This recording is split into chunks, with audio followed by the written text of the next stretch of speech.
अफगानिस्तान पर तालिबान के कब्जे के बाद पहली बार भारत ने विदेश मंत्रालय में संयुक्त सचिव जेपी सिंह के नेतृत्व में एक आधिकारिक प्रतिनिधि मंडल अफगानिस्तान भेजा है। जानते हैं उन क्षेत्रों के बारे में जिसकी वजह से यह चर्चा में है।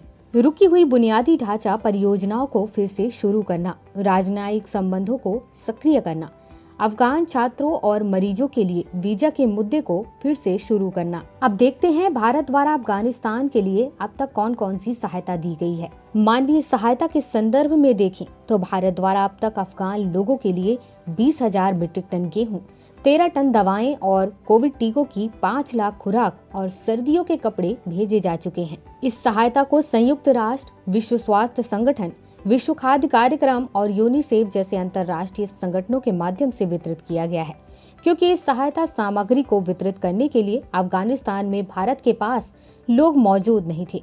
एक नजर डालते हैं कि तालिबान के कब्जे के बाद अफगानिस्तान पर भारत का क्या रुख रहा है। भारत की अध्यक्षता में संयुक्त राष्ट्र सुरक्षा परिषद द्वारा संकल्प 2593 को अपनाया गया था। इस संकल्प में कहा गया है कि अफगानिस्तान के क्षेत्र का उपयोग किसी भी देश की धमकी देने या आतंकवादियों को शरण देने के लिए नहीं किया जाएगा। भारत ने सितंबर में आयोजित अफगानिस्तान में मानवीय स्थिति पर संयुक्त राष्ट्र उच्च स्तरीय बैठक में भाग लिया। इस बैठक में भारत ने काबुल हवाई अड्डे के नियमित वाणिज्यिक संचालन को सामान्य बनाने की मांग की, जिससे अफगानों को राहत सामग्री के प्रवाह में मदद मिल सके। इसके अलावा भारत ने नवंबर 2021 में आयोजित अफगानिस्तान पर दिल्ली क्षेत्रीय सुरक्षा वार्ता की मेजबानी की। तालिबान का अफगानिस्तान पर पूर्ण नियंत्रण स्थापित हो चुका है। इसके बाद से देश में लोगों के पास नौकरियां और आय का कोई साधन नहीं है। इस वर्ष सर्दी के मौसम में 22 मिलियन से अधिक अफगानों को खाद्य सुरक्षा का सामना करना पड़ा और जलवायु परिवर्तन से प्रेरित सूखा ने उनके संकट को और बढ़ा दिया। जानते हैं कि भारत के लिए तालिबान के साथ संपर्क स्थापित करना क्यों जरूरी है। अफगानिस्तान में अब तालिबान की महत्वपूर्ण उपस्थिति है। भारत पहले से ही अफगानिस्तान में भारी निवेश कर चुका है।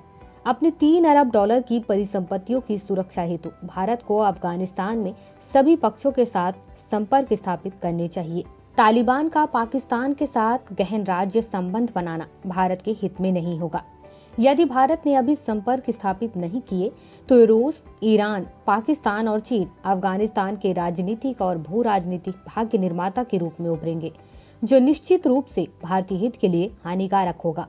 अमेरिका ने क्षेत्रीय संपर्कों पर सबको चौंकाते हुए अमेरिका, उज्बेकिस्तान, अफगानिस्तान, पाकिस्तान के रूप में एक क्वाड का गठन करने की घोषणा की है, जिसमें भारत को शामिल नहीं किया गया है।